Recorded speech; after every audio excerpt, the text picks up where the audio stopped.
Hi, everyone. Welcome to Radiant Living, Inspiring Humanity to Thrive. I'm Marisa B, your host, and today I have with me Mr. John Schlapbach. John is an expert in bioenergetic medicine and energy healing.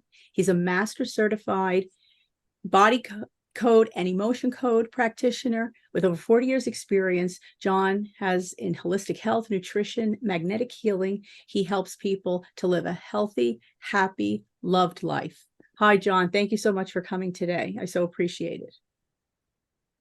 Thank you very much. I really appreciate, Marissa, you inviting me here today, and it's so nice to see you as well. Very grateful to be here. Thank you. I'd like to ask, first of all, how did you come to the healing arts? I mean, over 40 years experience, that's a lot of experience in the healing arts. Yeah, yeah, it is. However, it is a passion of mine, and it actually started, Marissa, back in 1969, before some of you were born, actually, where I got involved in. Well, actually, it happened. I went to a grocery store, and for some reason that day when I was buying some groceries, I decided to read labels. I mean, how many people here now read labels, right? So that was in '69. I decided I'm going to start to read the labels of the stuff that I buy now. I want to know what's in there. I have no idea where it came from, but that sort of got me launched into holistic health, because from there, I went on to study nutrition, different forms of nutrition, and experiment with different forms of eating, being a vegetarian and all the other things. I went on to experiment with stuff like that. And then from there, I started to study herbs and herbal medicine, and again, these are things that a lot of these things were things that are ancient knowledge things. Mm-hmm. But for me, it was I just was finding it fascinating. And of course, I was very focused on the physical aspect of our health. So then I studied nutrition, and then I went on to study various forms of massage. And I actually became a registered massage therapist here in Canada, where I live. That's a therapist who works in the mm-hmm. medical system. So I was a medical massage therapist for almost 27 years, back and neck specialist. So I really had this keen interest in learning a lot about physical health and our physical well-being, and learning all these different modalities that I could use to help others. I also was exposed to applied kinesiology. For any of you here that are wondering what that's about, that is to do with, it's called muscle testing or muscle response testing. So I was also introduced to that back in the early 70s. And it was through that I learned how to muscle test for various nutritional supplements. So I was doing that for myself. I still do that today. I still, if I'm going to purchase a supplement, I always want to test to see if it's a good match for me. Mm-hmm.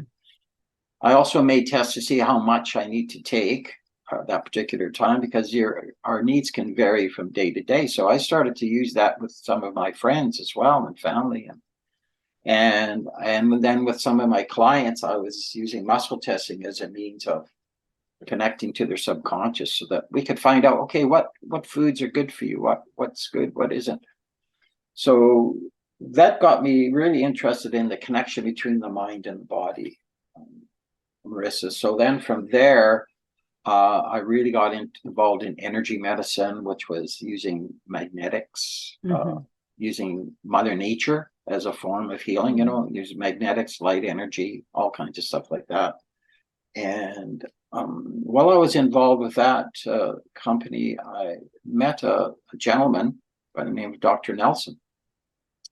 And I got to know him a little bit, and he wrote a book. He actually released a book back in 2007. It was called The Emotion Code. Dr. Bradley Nelson, How to Release Your Trapped Emotions for Abundant Love, Health, and Happiness. This one has a foreword by Tony Robbins here. So I actually started to look into this as another means or modality for helping my patients, get past their aches and discomforts. So I went and I got the book. I was halfway through the book, and I was already starting to work on myself, So all I needed really was the muscle testing, which I had already, and then I needed just a chart. It was called the emotion code chart. So all these different emotions. So I just started working on myself, and next thing you know, I was working on a few friends, and I actually was working. I had a cat as well, so I actually was working on my cat because it's interesting how our pets have all the same emotions that we do as humans, you know. So, and then I started to slowly introduce it to some of my patients that were sort of open to this type of healing, because not everybody's open to that because maybe they don't understand it or they're not aware of it. So, well, and it's then it's funny though, right? Because with the muscle testing, it's real. Well, because applied kinesiology is really movement, and isn't the muscle testing the resistance or the lack of resistance in a muscle? It's really in that scientific vein though, because it's not completely left field.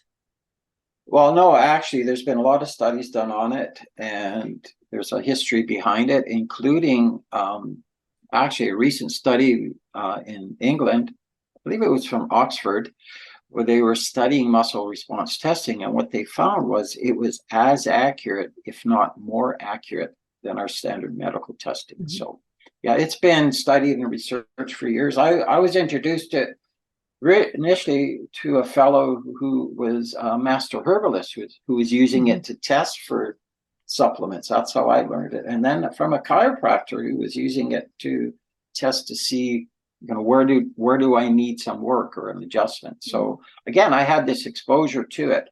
And the interesting thing, muscle testing, it's kind of like a lie detector. You know, with a lie detector, you're asked a question, and what they're looking for is a yes or a no answer. And if you give a yes answer, you get a certain response. If you get a no answer, you get a certain response. So a yes in muscle testing is like a really strong response. A no is when it lets go or it's weak. So I learned, because I knew muscle testing, I found that working with the emotional side of our well-being, it was really a good fit for me, and it was fairly simple to do. So as I started to get more involved with working with the mind, I also studied with Zig Ziglar and Rob Proctor, many other people that were took many courses about how the mind impacts our health or our well-being. So from there, I took it into a place of people were asking me more and more about this muscle testing stuff. So I was actually starting to do as much of that as I was doing with my massage therapy. So it really grew quite a bit. I went and I got certified right away, and then I started to work on people, and then I started to do it remotely. Because when I first started, most of the people I worked on were local, and they would come to me. Sometimes they'd come from miles around and get some work done. But because this is designed to be done remotely or at a distance, so that's where I actually was starting to do more and more of it. So that's probably 90% of what I do now is I help people solve problems, whether it's a health issue, whether it's something to do with a relationship or success. There's always reasons why, or things that are stopping or holding us back from, you know, being healthier, happier. So really what it is, it's about restoring balance to the mind and the body so it can function better, right?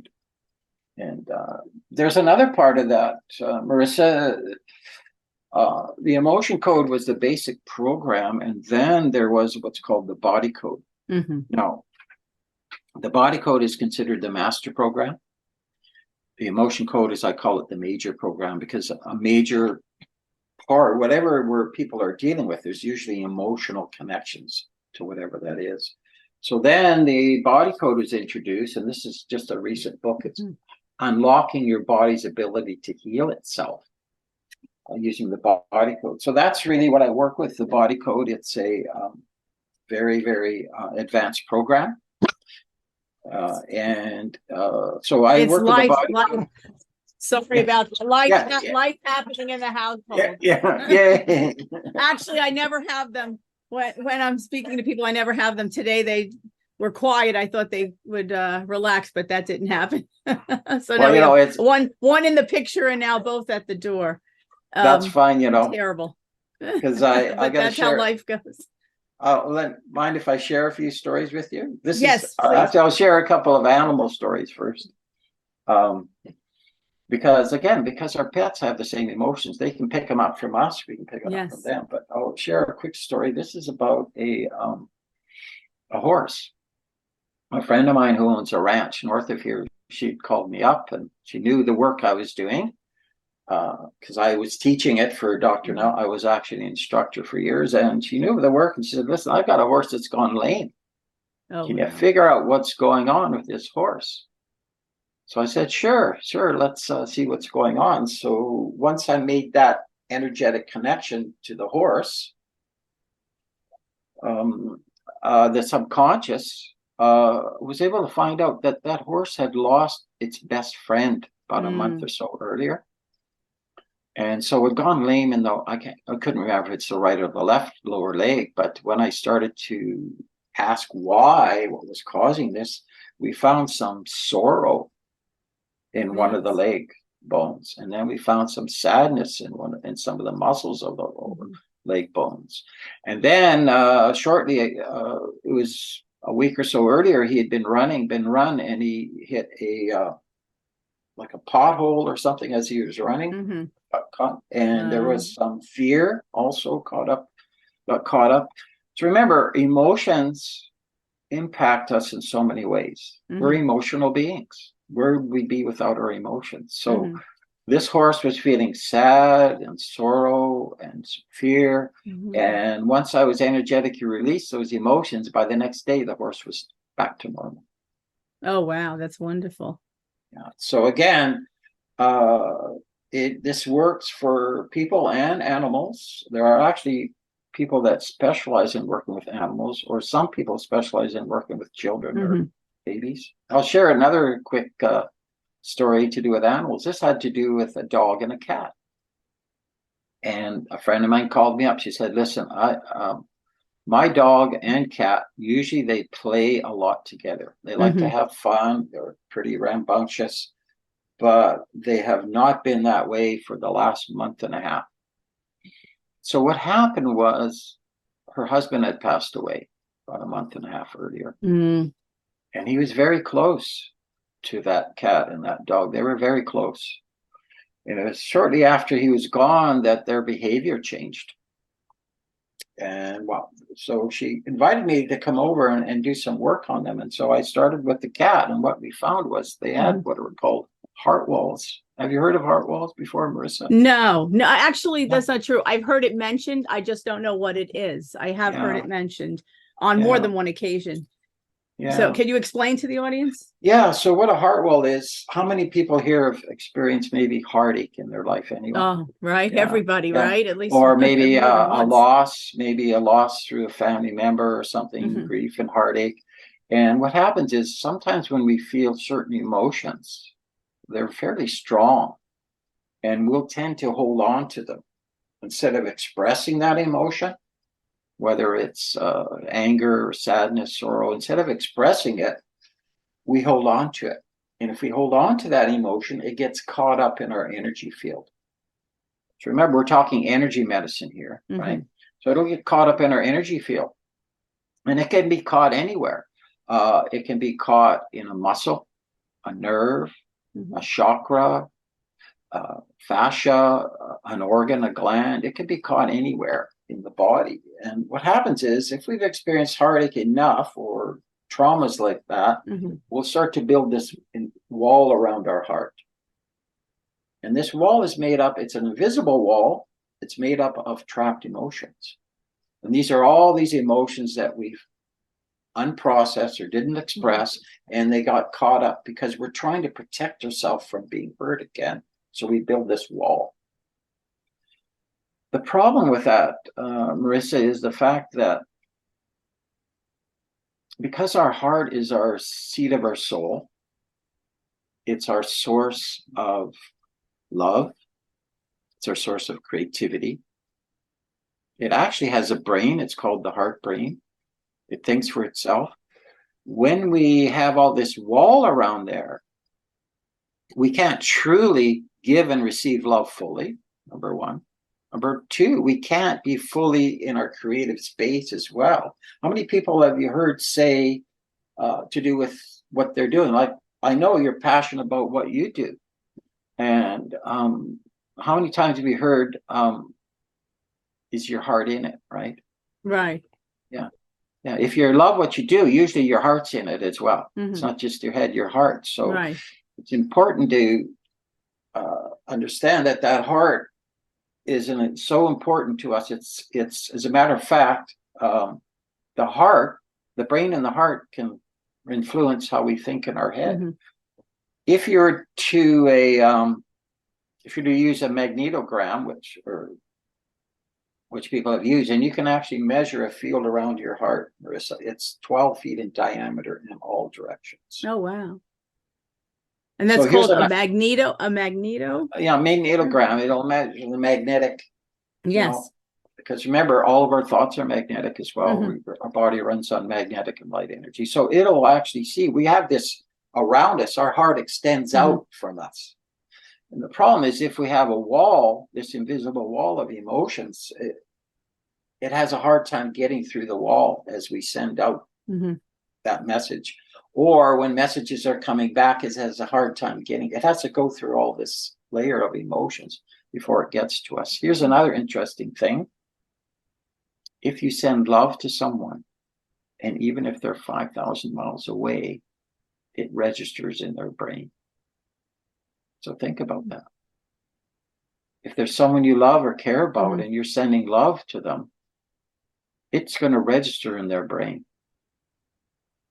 And I'm sure probably just the opposite, if you were sending negative thoughts to that person, it's going to have an influence. So having a heart wall means that it can affect you physically, it can cause physical symptoms or pain or discomfort, especially in the neck area. It affects you mentally, mm-hmm. emotionally, even spiritually, having this heart wall. So having a heart wall removed is probably one of the most important things someone can do for themselves. I've had many people say once my heart wall was released, I felt this sense of inner peace and calm mm-hmm. that maybe I haven't felt all my life. In some cases, they are able to attract a person or a soulmate in their life because they've broken down these walls.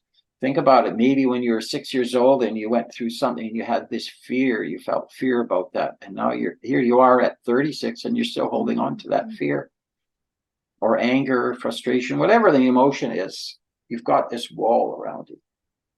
Breaking down the wall is important if you truly want to be healthy and happy, because the whole purpose of our life is to experience joy, but right. How often do we actually feel or experience that? Right. And I would assume that the heart wall, once it's up, it just gets thicker and thicker if you don't address it. Yeah. Well, here's the interesting thing. You can actually measure it. So remember, we're working with your subconscious, and here's something to understand about your subconscious. Your subconscious mind, you have your conscious mind and your subconscious. Mm-hmm. Your conscious mind is about 5% now of our mind. We used to think it was more. That's our thinking mind. Mm-hmm. So in other words, if I'm going to go to the grocery store, I'm thinking, I need to go out driveway, and I need to go left, and I'm going to go down the turn right, and eventually I get to the grocery store. Mm-hmm. That's our thinking mind. Mm-hmm. But then there's our subconscious mind, and that's the part that I work with, and that's the part that has your story in it. So it remembers everything about you from the mm-hmm. time you were conceived. Everything you've ever tasted, touched, felt, experienced, it's all recorded there in that subconscious. That's referred to as your emotional mind. So what happens is when we have emotions that we haven't expressed or unprocessed, mm-hmm. and they're caught up in our subconscious, they can affect us on a physical level, or when they say affect us physically, it's our physical life as well that can be affected. Mm-hmm. So that's why, as Bruce Lipton says, 95% of our day is being run by the programs in our subconscious mind. Think about that. 95%. So if we have a heart wall, for example, and we're holding on to some fear and some anxiety and some depression and frustration, that's going to impact our lives. So you can actually measure a heart wall because each emotion can take up a certain amount of space. I'll give you an example.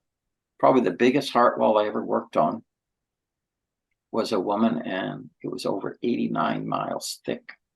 Wow. Of emotions.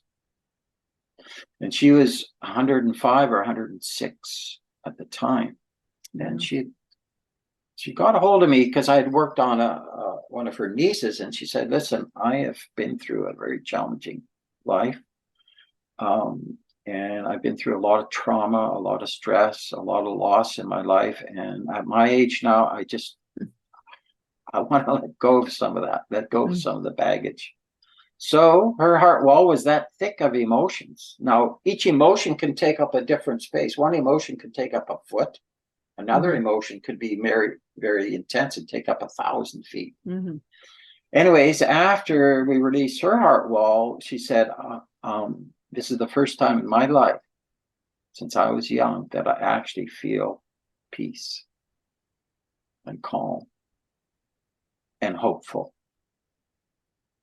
And the other one was, the youngest one was a baby in the womb, because we can start building these walls or trap emotions in. We can inherit them. We can get them from our mother, prenatal ones. And that little baby's heart wall was 2.5 inches thick. I think there was a couple of emotions in there.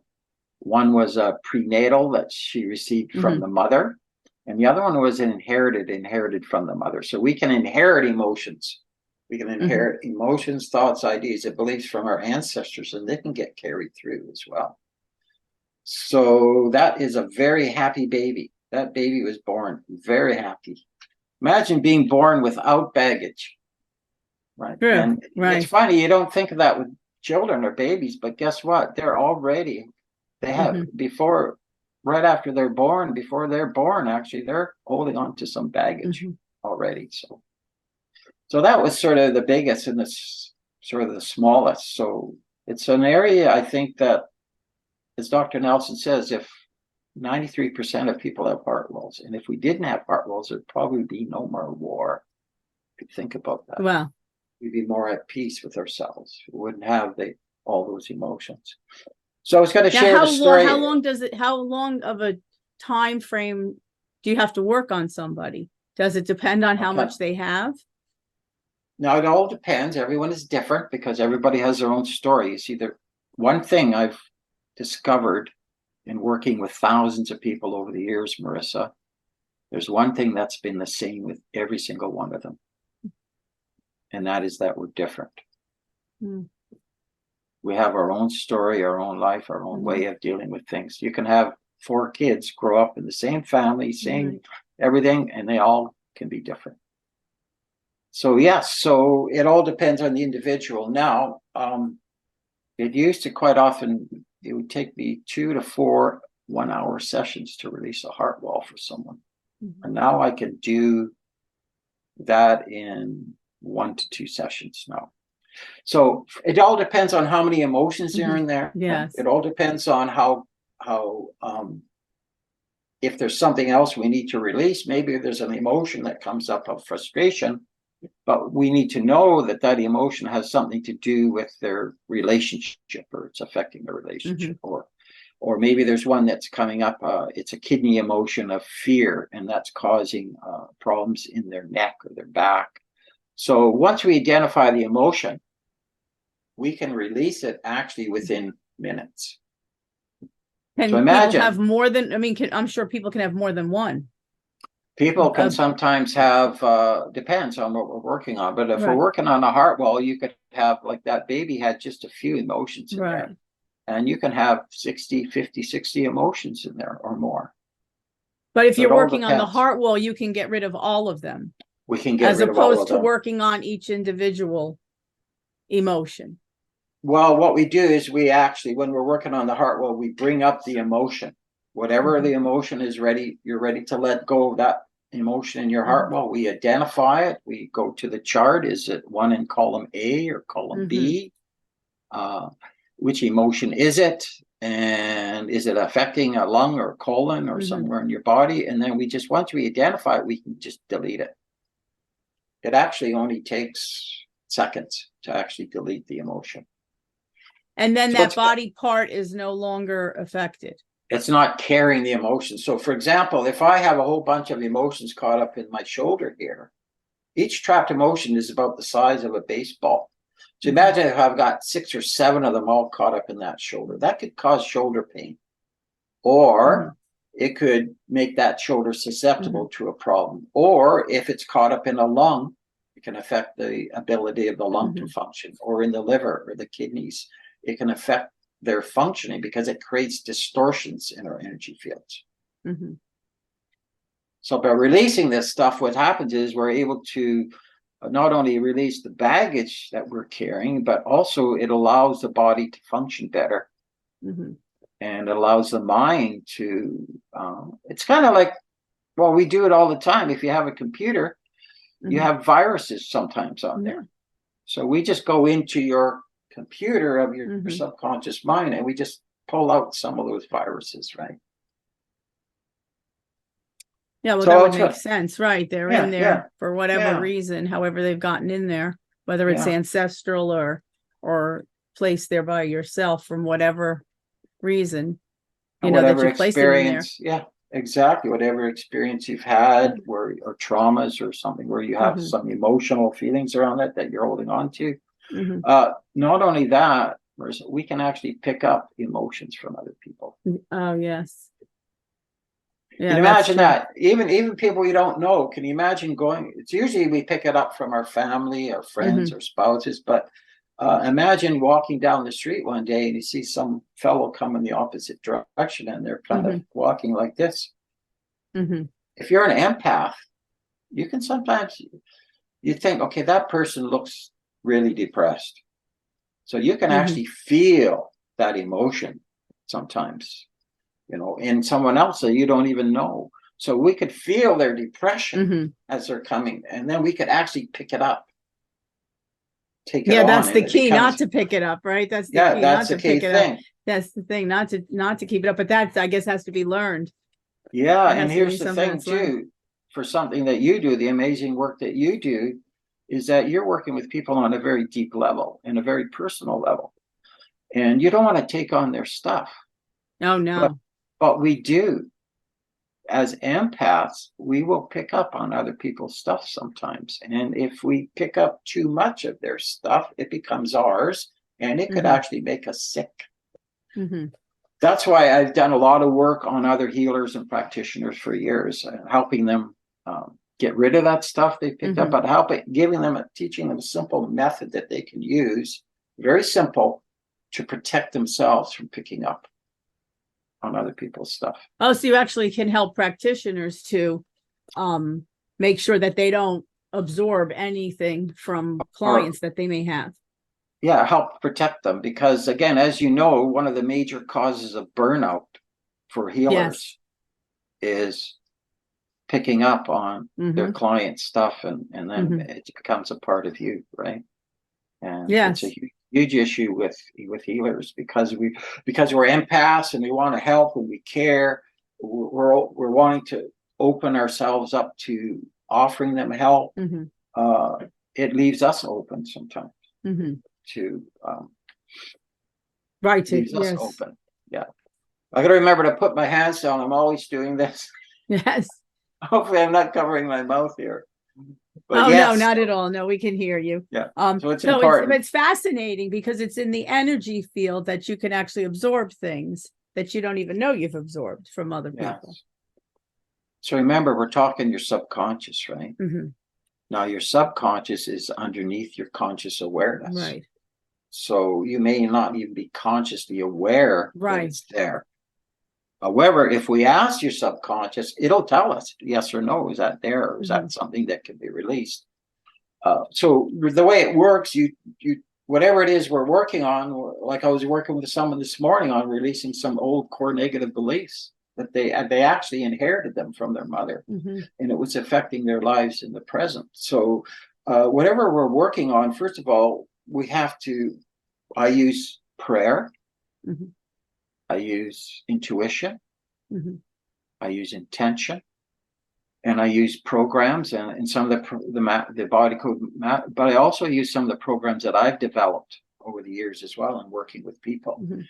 And so we tap into that subconscious. So whatever it is, we have to bring it up from the subconscious. We have to surface it first before we can deal with it or delete it.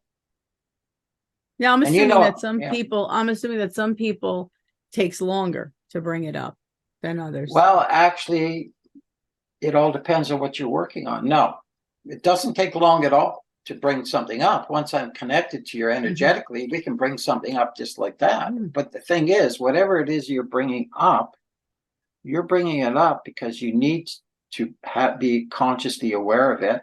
And normally, if you're going to bring it up into your conscious awareness, it's because you're ready now to get rid of it, to delete it or change it or do something with it. Otherwise, it wouldn't come up. So that's why just like those layers around our heart of emotions in a heart wall, it's like an onion. Each layer and each one may be a little thicker. Yeah, if you actually take an onion and you cut it in half, you'll actually see the different thickness in the layer. But you also see in the center of the onion, it looks like a heart. Try that sometime. Yeah. So I'll these have layers. To look, yes. So whatever it is we're working on, sometimes it's just one layer that needs to be released. And sometimes we'll work through one layer and then now there's another layer of depth that is coming up related to that issue, whatever it is. So everyone is different in that regard. And how does magnetics work with that? Because magnetics is a whole field that is amongst the energy field work, correct? Yeah. People So I've been using health magnets for years and I use them. But also a couple of things about magnets. Magnets, all of our thoughts are magnetic. So think about that, all of it. So whatever thoughts you're putting out is magnetic. You're either attracting whatever you're putting out, right? They call it magnetic attraction. So if you're putting out negative thoughts, guess what? That's what you're attracting, yes. If you're putting out positive thoughts, right? What are you going to attract? Like, for example, I'm trying to remember what's the name of the famous nun? What was her name now? Mother Teresa? Mother Teresa. Mother Teresa knew that if you asked her to go to a anti-war rally, she wouldn't go. But if you asked her to go to a pro-peace rally, she would go. Do you see the difference in that? Yes, exactly. Yeah. So magnetically, what happens is if our thoughts are magnetic, and I worked with a guy, his name is Dr. Zumowski. He's one of the world leaders in magnetic resonance imaging. He said, there's going to be a time we're going to be able to use MRIs to read your thoughts. Oh, wow. Right? Well, that'll be interesting. So think about it. If all your thoughts are magnetic, what happens is when I'm working on someone, I actually use a magnet to release. Oh, you do? Whatever it is. Yeah, I use a magnet to release whatever it is we're releasing. Or, for example, maybe we're energetically rebalancing your organ or something. We're going to use magnetic energy, right? And I run this magnet along the central governing meridian. Sometimes, for most emotions, it's 3 times. But for some things, we need more. So I run it once I'm energetically connected to you, when I run it along the meridian, it's connected to your whole energy field, your governing meridian. So that's what helps to restore balance to it. And that's how we release it, is using magnetic energy. Now I could use my hand because it's magnetic, right? So if you've ever been, and people used to say that about me whenever I did massage, they said, there's an energy that comes through your hands. It's a natural, like, healing energy. And you've experienced that, right? That's that's a magnetic and light energy that's coming through us. And so you could use your hand as well because it's magnetic. Now you said that works remotely also. Yeah. Right? It's just as effective remotely. As a matter of fact, I get a lot more done remotely than in person. I've worked with people in Canada, US, Brazil, Hong Kong, Switzerland, Germany, Portugal, Japan, all over the world. And do I know how it works? No. Right. Does anyone really know how it works? Probably not. No. Right. But somehow it works, right? Mm-hmm. Somehow there's this connection that you can make. We're all connected on some level. And I have some theories about that, but somehow it works because, first of all, we're getting permission. Secondly, energetically, that person is there and wanting and willing to do some work. And thirdly, my intention is to help them solve their problem, whatever that is. So it's a combination of, again, prayer, intention, intuition, but also without permission, I wouldn't be able to connect to you energetically. Right.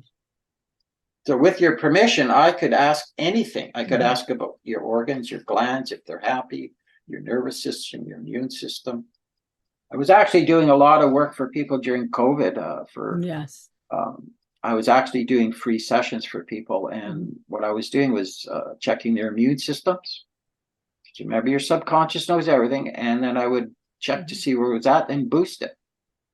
And most of the time, it was trapped emotions that were affecting our immune system. If you're in a state of fear or depression, it's much easier to get sick.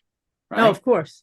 Yeah, or it's much easier to attract other things that will support that. So that's why I use a magnet. I use these ones because they're balanced with the Earth's magnetic field. So. Oh, so they are special magnets. They are special magnets. Yeah, they are balanced with the Earth's magnetic field. It's not just, you could use any magnet, but I use these because they're balanced with the Earth's magnetic field. You can use them for other things, erase tension, stuff with stress, but because they're balanced with that energy field, just like our body is, it just seems to amplify the effects. Now, how would one work with you? Yeah, of course, you have a website. Can you tell us the name of the website? Yeah, it's Visions, VISIONS, visionshealing.com. Well, I'll definitely put that in the description. I'll put the description down of the information of where people can reach you. Because you work with people, but you also work with healers that need to be healed, to be working on possibly what they've picked up. Yeah. And now, I'm assuming there's many forms of energy healing, correct? How would one go about studying? You've studied for years and you've incorporated in your practice a number of many techniques that you've studied over the years. Right. How does one go about finding out? Because I know that you definitely deal with the body code and the emotion code as a certified practitioner with that. Yeah. Yes. Yeah. And that's very specific. That's a very specific type of training. Again, I'm certified practitioner, which means I didn't just come to this through chance. I've done my work. I've worked with a lot of people. So because of my background in holistic health and a medical background as well, I can sort of merge the two. But so yes, how does it work, or I'm not sure the question now is. How would one, if someone wanted to specifically study this type of energy healing? Okay. Could they study with you? Could you direct them? Would you suggest they get a treatment first, or see how it works? Okay, that's a good question. So number one, I'm not involved with the actual certification. However, when people come to me and they're thinking about getting certified, I can help them save a little money or get a little bonus on that if they want to go through there. So you have to go through healers or Discover Healing, it's called. And that's where your certification happens. Now, what happens is sometimes I do coach some of the people that are getting certified. I've coached some of them to help them become better at their craft. I've done that, and I've done some personal coaching there as well. And what I do recommend for people that are a little skeptical, and certainly I was at the beginning, How is it that you can help someone and you're 5,000 miles away? How does that work? I don't know, but Oh, so you too were it works. skeptical. You were skeptical at I first. was, even though with my background, I mean, Mm-hmm. how is it? Well, the first thing that happened, think about this. Dr. Nelson was in Utah, and I'm here, and I'm in Kelowna, Canada. And I was saying, Colin, I said, my neck's been bothering me. He said, well, let's see what's going on.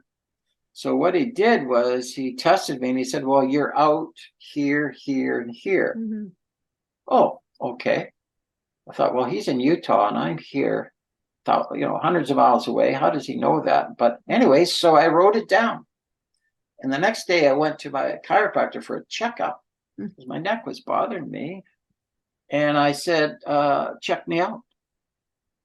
Tell me what you're finding. So he went through there and he went, oh, yeah, and he wrote it down. And then I gave him my list. And he said, where'd you get that from? And I said, well, you won't believe this, but this came from someone in Utah. They gave me this list yesterday. I said, how is that possible? I said, I don't know. Wow. Anyways, so whenever I go to the chiropractor now, they always ask me the same thing. So what do you need to work on today? What needs to be corrected? And I just test, say, okay, is it this, and that? So that's that was my sort of first experience and experiencing it from a distance, right? And so, yeah, it was quite astounding how we can make that connection. Well, I'm assuming they're going to do research on that. Someday there'll be an answer, right? It's just that we don't have the answer currently, but someday that it will be there. Yeah. How is it that you think of someone and you run into them at the mall? Or they call you? How does that work? Like, we don't really know. Right. I do have some theories on it. And the one theory I have, it's from, I don't know if you heard of Veda Austin before. No, I have not. Okay, I'll have to send you that link sometime. It talks about water and the memory of water. Oh, yes, I've seen water it. has consciousness. Yeah. What's his name? A Japanese. Oh, Dr. Emoto. I think. Emoto, yes. That talks about water, but this goes beyond that. I'll have to send you the link sometime. And I think it might have something to do with water, because all of our cells were mostly water. We're born in water, or that's right, birthed in water, salt water, that is, not. And because salt water has an electrical charge to it. And so we're mostly water, and water contains memory as well. So I think there's it's something to do with water, because we're surrounded by it. Yes. It's not always visible. Yeah, that's interesting. An interesting thought. Water comes in different forms. Yes, exactly. Yeah, it's vapor, it's physical, it's invisible. Right, it's in all the forms, right? It's in all the forms. Yeah, it's everywhere. Yes. So I think water might be a carrier for this, some of this. I'm not sure, but I'm doing some research on it right now. But I'll send you that that's link. Interesting. Yeah, oh, absolutely. I'd love to see that. That's wonderful. Yeah. I mean, this is only like the tip of the iceberg. These conversations, right? These conversations, these ideas of doing scientific research. Some people are for that. They want to see something under the microscope. I don't think that it's not here currently, but that's not to say that it never will be. You're absolutely right. Everything is.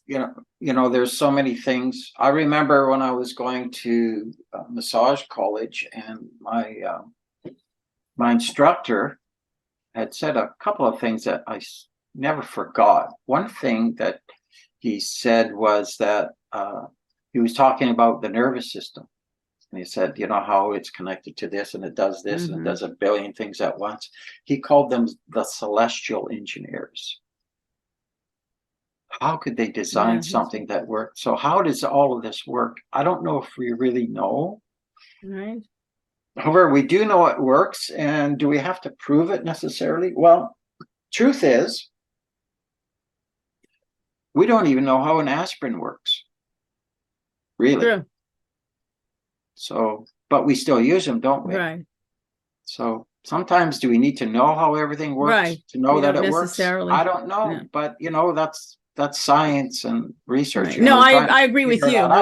But Right. I agree with you. We don't necessarily need to know how it works, but I'm sure that there are those that want to know how it works, and they will be the ones doing the research. And that's not to say that, years down the line, there's not an answer for it. There may very well be an answer, even though we don't have it now. But the reality is that it does work, and it works for people who are in desperate need of healing. That's what the most important thing is. It's that people are in need of healing. Absolutely. Absolutely. And, as I bring it back here, the body code, unlocking your body's ability to heal itself, right? Right. If you think about the body, it's another thing I learned was that our liver was designed to go over 300 years. It's the only organ in the body we know that we can regenerate. Regenerate, yes. Yeah. Our kidneys. And it's sadly, it's one of the only ones we're poisoning all the time. A good portion of the time, people are poisoning it with one method or another. Yeah, it has over 500 functions. It's pretty important. So I may ask your subconscious, is your liver happy? It might not be. And usually it's whatever I'm asking an organ or gland. If it's not happy, it's usually due to trapped emotions most of the time. So your kidneys are also designed to go over 150 years. Wow. Think about it. We were designed to live a lot longer than we actually do. What's that? What is it that gets us? Well, it's a lot of things. It's mostly stress, whether it's in the form of lifestyle, right, or maybe some genetics there or whatever. It's some forms of stress that sort of over time. But if we were designed to live much longer than we are, why aren't we? That's a question I ask. And if you think about your kidneys, people aren't aware of this, and this is something that with the work I do, every organ or gland has a particular purpose, and it's not just a physical or chemical thing. But if you think about your kidneys hold your chi. Oh, look at that. Your vital energy are held in your kidneys. It's like a chi bank. We're born with so much vital energy, chi. And so we've heard of Qigong before, Tai Chi. What are we trying to do? We're trying to rebuild our energy reserves. And so that the energy can flow freely through our body. And that's what being healthy is, a free flow of energy. So our kidneys hold our chi. They also regulate our blood pressure. So if there's blood pressure problems, usually the kidneys are going to come up, or if it's something to do with a back issue or a neck, it's connected to all those areas. So again, different organs and glands are tied into different emotions, and these emotions can show up in different ways. So it's a fascinating thing to understand that we as human beings have that ability to heal. I mean, you cut yourself, I cut myself last week. Mountain bike and whatever, and it's almost healed up. So how does that happen? So it does, right. It happens subconsciously for the most part, right? Right. Of course, we go on about our business, and it's healing on its own. Things are happening on their own, but sometimes these emotional things are blocks, things that block us from healing. And it's not always all emotional, because sometimes it's a belief that you have, or a thought, or an idea. That's behind something. Why do I feel this way, or why do I keep attracting the same things in my life, or why can't I get beyond this point? So these can all be assisted, solved, right? Yeah, and that's because all those answers are there in your subconscious. Understanding that your subconscious has a connection to the divine. Right. We have all the answers within. We just don't know we have them. We have to unlock them. That's true. Exactly. You're so true. We need to sort of unlock it. So unlocking your body and mind's ability to heal, to feel at peace or at calm, or just I don't know if you've ever experienced this, Marisa, but there's been times in my life that I have felt so much joy that I actually literally thought I was going to burst. Really? You ever had that experience in your life? It hasn't happened often. No, maybe not often. Maybe once or twice. Maybe I Yeah, wouldn't say often. yeah. If that is our real purpose, is to experience joy in life, Mhm, then why have I only experienced that type of joy mhm, only a few times in my life? Where it's so powerful that it's actually, I can't handle it almost. mhm, So it's interesting. One of the, under the heart, for mhm. example, you can see the heart, small intestine. One of the emotions there is called overjoy. Wow, overjoyed.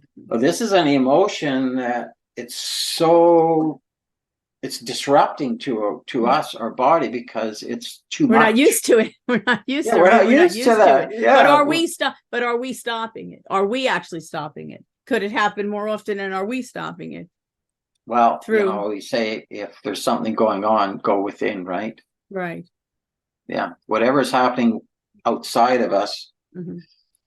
is also a reflection of what's going on inside of us. So if you Right. have some imbalances inside of you and it's affecting you on the Mhm. outside, then why not identify them and get rid of them, you know? Wow. It's Well, I want interesting. to thank you. I want to thank you for coming today. This is like so interesting and so important a conversation, right? We don't think about this. We go about our business every day, and how often do we sit down and say, why am I not having this, that, and the other thing? Could it be from within? I don't think a lot of people think of that. And then they Yeah, don't know where to turn. If they yeah, do think about it, they don't know where to turn. yeah. Well, definitely what can happen too is that um, we we get so caught up Hmm. in so many things that we can't even take a few minutes just Hmm. to settle and be quiet, because it's Hmm. usually at those moments that our answers will come, right? But it's our life Hmm. that's, it's like being able to slow down and breathe a little bit and Hmm. be conscious. That'll help as well. Um, there was something I was going to add here. I don't, so see if it'll show up. I added it to the chat here. Um, let's see if it's in here, Marissa. This is something that I like to share with people. It's Hmm. 7 ways to find inner peace and happiness in any situation. Oh, I see it. Wonderful. And I definitely will put Yeah, it in the description so that people yeah, can get it. And I will put yeah, it on in the premiere, offer it in the yeah, premiere. Definitely give yeah, it to everybody.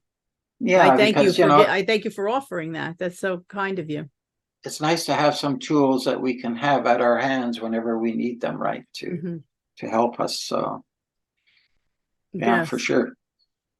Well, Well, once thank you again, I very thank much. you. I thank you. I thank you for taking the time to speak to the audience to Yeah, discuss this today. It was important to hear about it. And as I said, I'll leave everything in the description so people know how to get a hold of you, and definitely the gift, which I thank you for.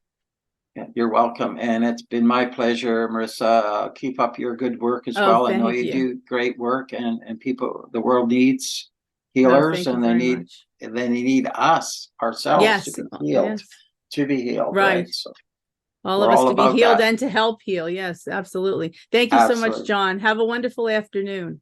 Yes, thank you, Marissa, and enjoy the rest of your day or evening, and we'll talk to you soon. Take care. Bye. Bye now. Bye.